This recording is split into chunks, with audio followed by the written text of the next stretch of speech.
Program berikut ini didanai oleh rekan dan mitra pelayanan dari Joyce Meyer Ministries.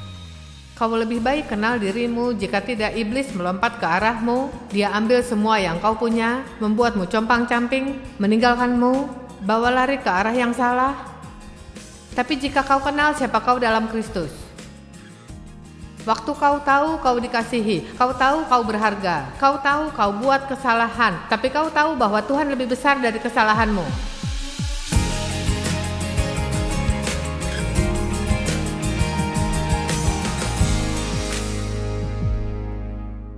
Apa sikapmu terhadap diri sendiri?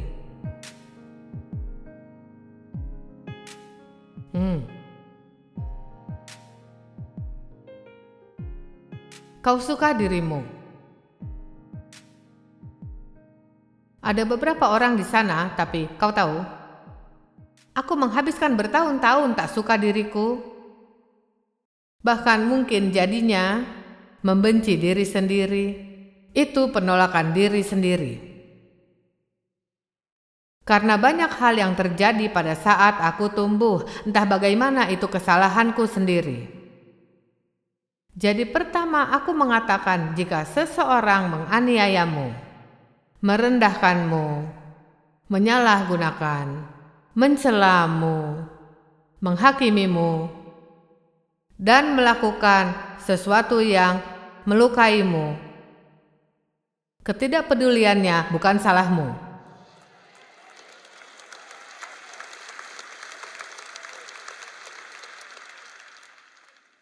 Jangan benci, jangan marah pada mereka, karena jika kau lakukan, mereka akan punya kekuatan berkuasa atas hidupmu. Hal yang perlu kau lakukan adalah menyadari sumbernya, lepaskan, lupakan, lanjutkan hidupmu. Amin. Dan sejujurnya aku mencoba cukup lama untuk mengasihi orang setelah aku menjadi seorang Kristen dan belajar tentang firman Tuhan. Aku tahu aku banyak mendengar pesan tentang mengasihi orang, dan aku melihat dari firman Tuhan ingin kita mengasihi orang-orang. Dan aku ingin mengasihi orang-orang, dan aku ingin sabar dan bermurah hati kepada mereka, dan sepertinya aku tak bisa melakukannya. Sehingga aku menjadi frustrasi karena aku merasa seperti hatiku benar, aku ingin melakukan hal yang benar, tapi aku merasa tak dapat lakukan. Dan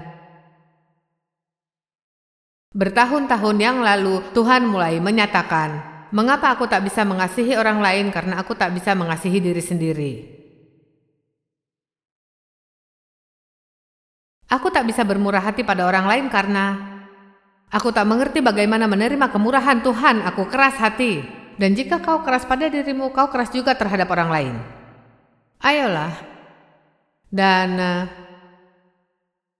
satu hal yang sudah aku pelajari selama 42 tahun, hal yang jarang aku miliki untuk mengajar firman Tuhan adalah, kau tak dapat beri yang kau tak punya. Jadi kau harus berhenti mencoba untuk memberikan pada orang lain yang kau tak punya. Lihat, Tuhan memperlengkapi kita. Tuhan menyediakan segala yang kita butuhkan untuk melihat dunia dan melakukan segala sesuatu yang Tuhan inginkan. Kau sudah mendapatkan.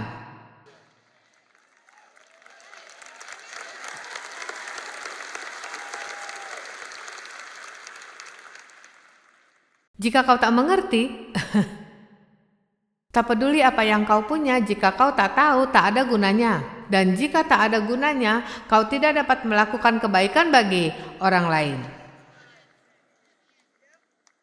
Aku tahu mungkin beberapa sudah pernah dengar ini. Aku tak peduli kau sudah dengar ribuan kali. Jika iblis dapat membuatmu tidak menyukai dirimu, dia telah memenangkan pertempuran dalam dirimu.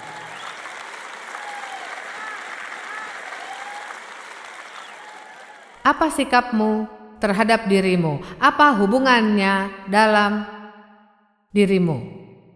Apa yang kau pikirkan dan rasakan tentang dirimu? Berapa banyak waktu kau habiskan berpikir tentang apapun yang salah denganmu, yang tak dapat, dan yang jangan, dan yang tidak, dan yang seharusnya?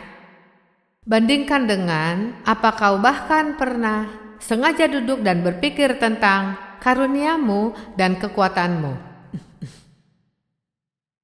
Mungkin kita berpikir tak baik jika hanya duduk dan berpikir seberapa baik diriku.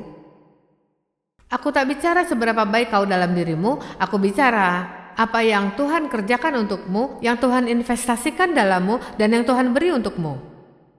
Ku beritahu sesuatu, ada banyak hal yang aku tidak.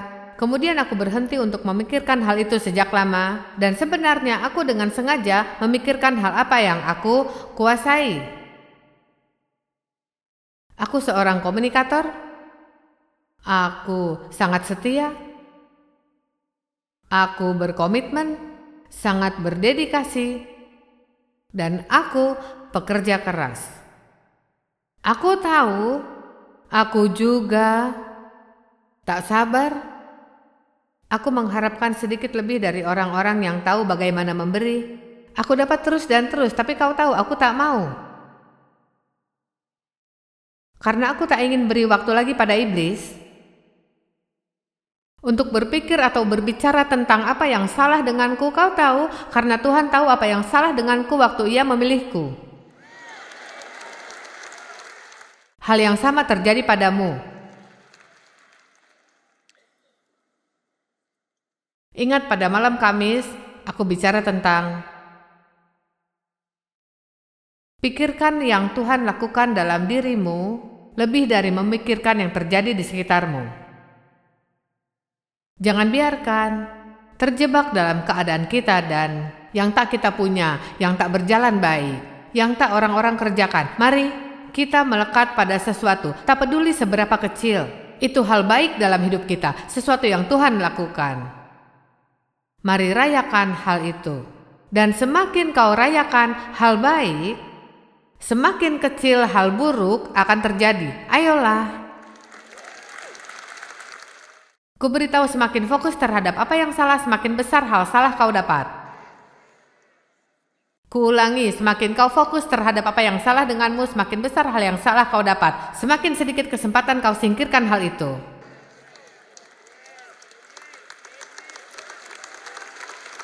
Kita katakan pada sisi ruang ini. Semakin kau fokus terhadap apa yang salah denganmu, semakin sedikit kesempatanmu menyingkirkan hal itu, dan semakin besar hal itu terjadi pada kehidupanmu. Dan jika kau berpikir sekarang kau kacau, dan kau terus berfokus dengan kekacauanmu, lihatlah seberapa buruk jadinya kau saat ini di tahun depan. Tapi jika kau berpegang pada sesuatu, aku pandai ini, aku kuat di sini. Apapun itu, sebenarnya aku ingin menantangmu untuk menuliskannya dalam kertas.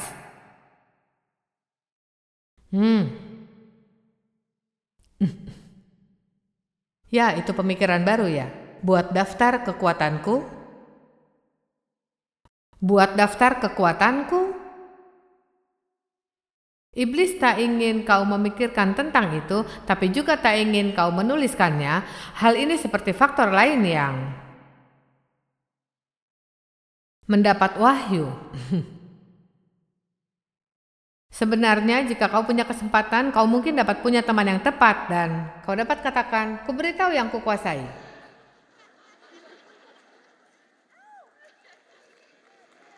Aku di sini berhasil. Ayo.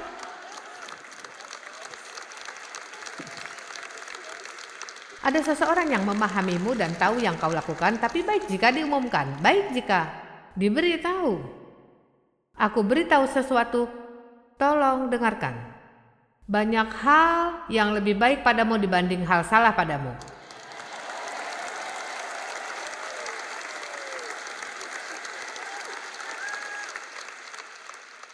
Lebih banyak hal baik padamu dibanding hal yang salah. Masalahnya kau tak fokus pada apa yang benar padamu. Dan kebanyakan darimu kehilangan pandangan tentang itu. Kau tahu aku bukan kok yang handal, aku biasa memasak bertahun-tahun yang lalu dan percaya atau tidak aku biasa memasak untuk keluargaku setiap hari. Tapi sekarang aku tak handal memasak. Aku belum memasak lagi, aku tak ingin, tak peduli, tak butuh. tak akan lakukan.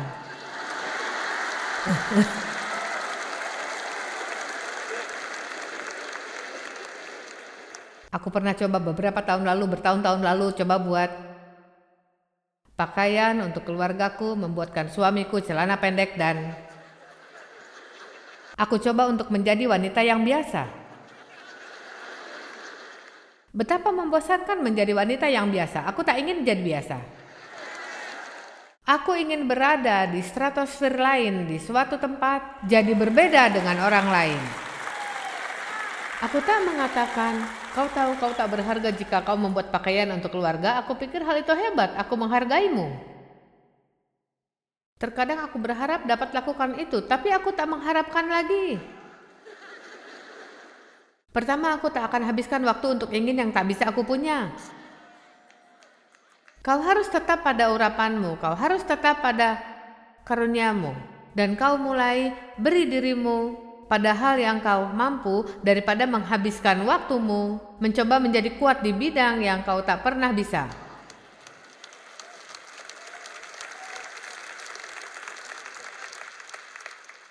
Kau tahu, aku katakan sesuatu, jika kau ingin konseling, aku bukan orang yang baik untuk didatangi. Aku cukup baik di atas sini, tapi kau tahu aku tak akan jadi baik. Kenapa? Karena aku dapat katakan apa masalahnya dalam 2 detik. Dan kita tak buat alasan, tak bermain game. Ini masalahnya, ini yang perlu kau lakukan. Pulanglah, lakukan. Jika kau tak mau, barangkali tak ada gunanya kembali. Karena aku tak ingin. Aku tak melakukannya. Tak lakukan. Tak khotbah di pernikahan, jangan minta untuk itu. Tak khotbah di pernikahan, aku pernah melakukannya sekitar 3 kali. Dan ini yang sejujurnya, di pernikahan pertama, khotbahku sangat lama. Sampai pendamping mempelai jatuh pingsan. Jatuh melalui dinding yang memisahkan panggung dari peralatan ibadah, itu seperti setengah tembok. Kepalanya melewati tembok, karena jika kau menaruh mikrofon di depanku dan berdiri, aku tidak bisa melakukan apapun.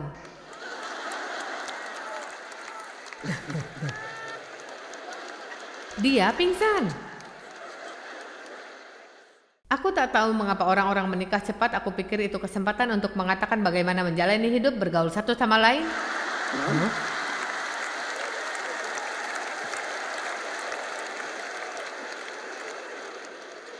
Harus belajar lebih keras khotbah di pernikahan daripada seperti biasa. Ini hal yang tidak aku kuasai. Tapi ada yang aku kuasai. Waktu kau kuasai sesuatu, kau suka. Jadi mengapa kau tidak berhenti hidup dengan harapan orang lain yang berpikir kau seharusnya lakukan? Dan berakhir dengan memberikan dirimu melakukan hal yang tidak kau suka. Sedangkan kau kehilangan hal-hal yang kau sukai. Aku sangat terhibur. Aku pikir untuk beberapa alasan ini lucu. Aku tak tahu apakah kau berpikir sama denganku, tapi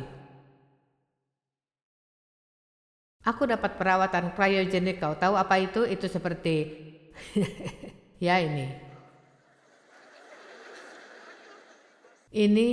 yang kau dapat.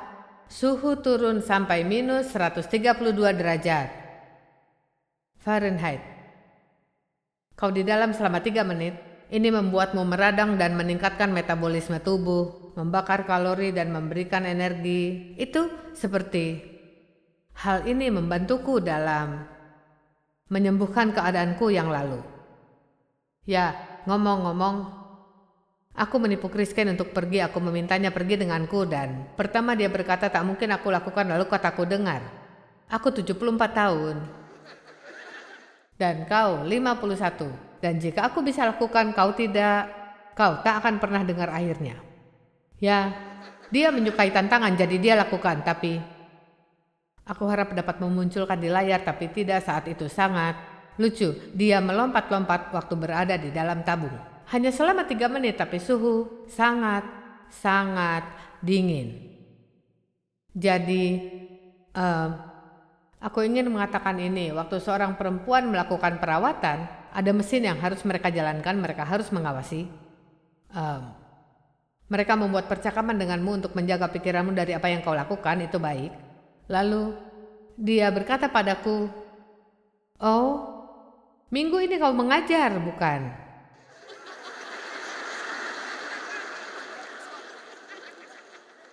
Aku menjawab, ya, aku tahu dia tak tahu apa-apa. Dia tanya, di mana? Aku berkata di bawah dan katanya, di bawah? Kataku, ya, di tempat mereka biasa bermain bola lalu. Itu sangat besar, bukan?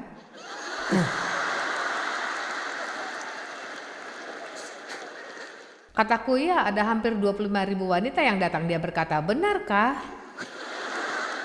Aku pikir itu lucu. Bisakah kau bayangkan aku punya percakapan dengan dia? Hal itu seperti tak akan terjadi. Lalu, di sini kau memiliki Joel yang mengingat pesannya dari kata ke kata. Ia dapat berkhotbah yang sama 3 kali, kau dapat mencetaknya, kau bisa meletakkannya di atas setiap lembar dan akan menjadi kata demi kata. Ya, aku melakukannya untuk mengingatkanku di mana teleponku ditaruh. Aku tak perlu seperti dia tak perlu sepertiku. Kau tak perlu seperti orang lain. Ayo, aku katakan kau tak perlu seperti orang lain.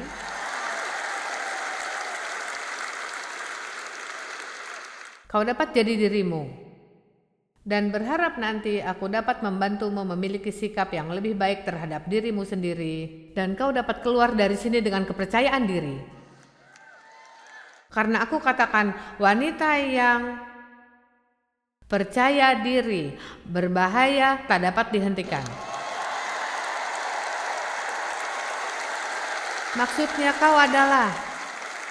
kau benar-benar adalah wanita yang luar biasa. Aku memiliki ini di sini. Ini, kertasnya mulai terlepas sesekali, yang mana aku perhatikan salah satu terlepas sekarang. Kemarin ada yang terlepas dan aku menyerahkan pada salah satu orang yang bersamaku yang dapat memperbaiki segalanya. Aku pikir mungkin tak ada apa-apanya bagi dia. Lalu hal yang ku tahu ada 2 lembar keluar dan menjadi 3. Dia tak perbaiki, dia hanya merobeknya dan dia. Lalu Matt berhasil, dia mencoba membantu dan ada 2 pria dewasa yang memiliki kemampuan mekanik tidak dapat membuat buku ini menyatu. Aku memanggil Penny, asisten administrasi, dia memperbaikinya kurang dari 1 menit.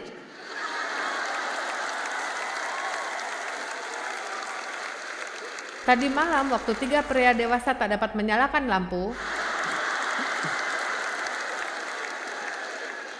butuh sepasukan dari mereka hanya untuk membuat lampu menyala. Dan mungkin ada wanita di antaramu yang punya obeng di dalam tas yang kau bawa kemana-mana. Kau bisa naik ke atas memperbaiki ini.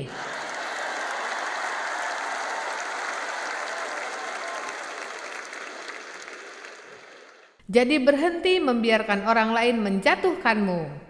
Aku beritahu, kau bukan hanya seorang wanita. Kau seorang wanita.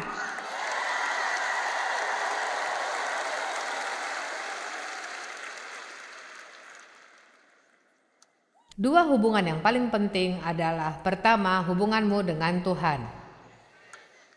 Yang kedua, hubunganmu dengan dirimu. Jika hubunganmu dengan Tuhan baik dan dengan dirimu sendiri baik, kau tidak akan memiliki masalah dengan siapapun. Bukan berarti tidak ada orang yang menantang atau sedikit sulit untuk ditangani, tapi berhentilah mencoba bergaul dengan orang lain jika kau tak dapat bergaul dengan dirimu. Kupikir banyak orang yang tak menyukai dirinya, mereka tak mengerti hal itu akar dari masalah. Aku tak menyadari sampai Tuhan katakan bahwa itu alasan aku tak dapat mengasihi orang lain. Aku tak mengasihi diriku itu bukan tentang jatuh cinta dengan diri sendiri, tapi tentang mengasihi diri sendiri dengan cara seimbang. Sikapmu terhadap dirimu berpengaruh terhadap hubunganmu dengan orang lain. Dan meskipun kita diajarkan firman Tuhan untuk tak memikirkan diri sendiri lebih dari yang seharusnya, kita tak pernah diajarkan untuk memiliki pendapat merendahkan diri sendiri. Sebenarnya ini yang dilakukan orang-orang tak beriman. Kita belajar melihat diri kita dalam Kristus. Melihat diri kita sama dengan Bapa di surga melihat kita dalam Kristus. Jika kita berakar dan berdasar dalam Kristus, Yohanes 15 katakan, barang siapa tinggal di dalam aku dan aku di dalam dia, ia akan berbuah banyak. Tahu mengapa? Jika kau tinggal dalam Kristus, tinggal dalam dia, apa yang dimiliki akar, Yesus disebut akar, akan tumbuh melalui pokok anggur menuju cabang-cabang. Kau akan semakin menjadi seperti Yesus. Semakin kau fokus terhadap yang Ia lakukan bagimu, maka kau kerjakan yang salah denganmu. Siapa kau? Jika kau tak kenal dirimu, iblis tahu kau tak kenal dirimu.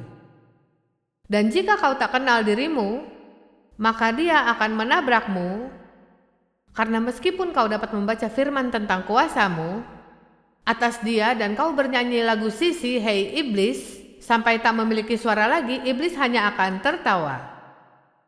Kau harus mengenal dirimu.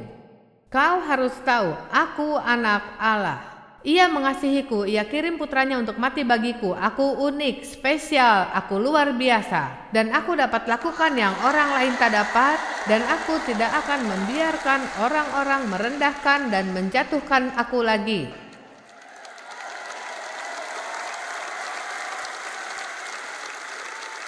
Kau tidak boleh membiarkan siapapun juga, dimanapun di planet ini, menentukan nilai dan harga dirimu.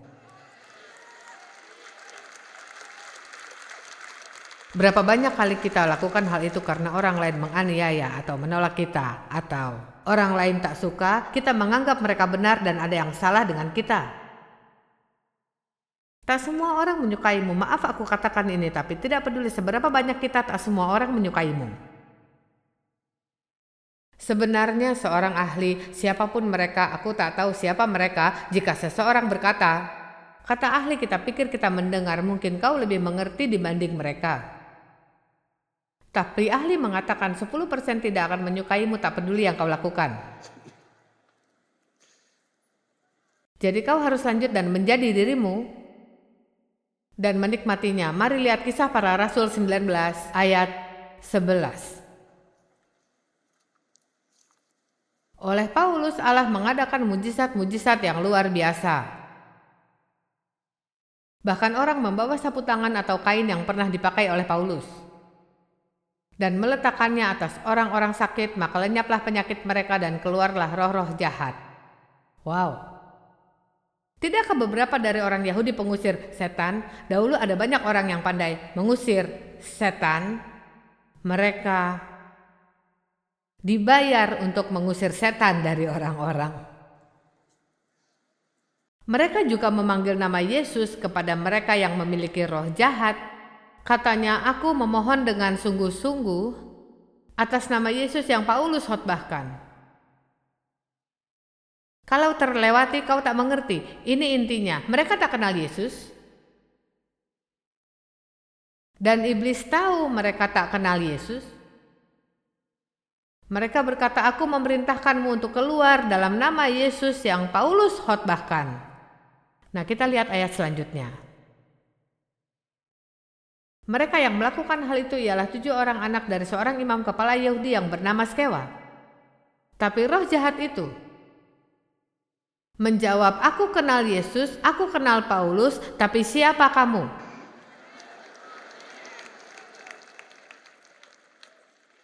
Kukatakan sesuatu. Para iblis mengatakan, kau pikir kau siapa? Berapa kali dalam hidupku aku dengarkan hal itu, terutama di masa awal waktu aku mulai pelayanan ini. Kau pikir kau siapa?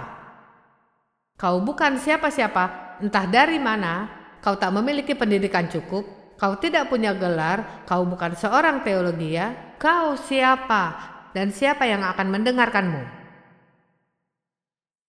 Aku katakan sesuatu waktu Tuhan menetapkan kehidupanmu, waktu Tuhan campur tangan di hidupmu, tak peduli apa yang kau tahu, siapa yang kau kenal, atau yang tak kau tahu, tak kau kenal, ini adalah urapan Allah yang membuat perbedaan di dunia.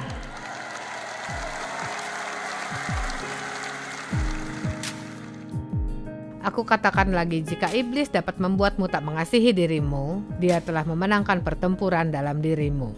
Lihat dirimu sama seperti Bapa Surgawi, melihat kita dan di dalam Kristus. Dipilih, berharga, mengasihi kita, memberi kita karunia, kau benar-benar luar biasa. Kau harus melihatnya.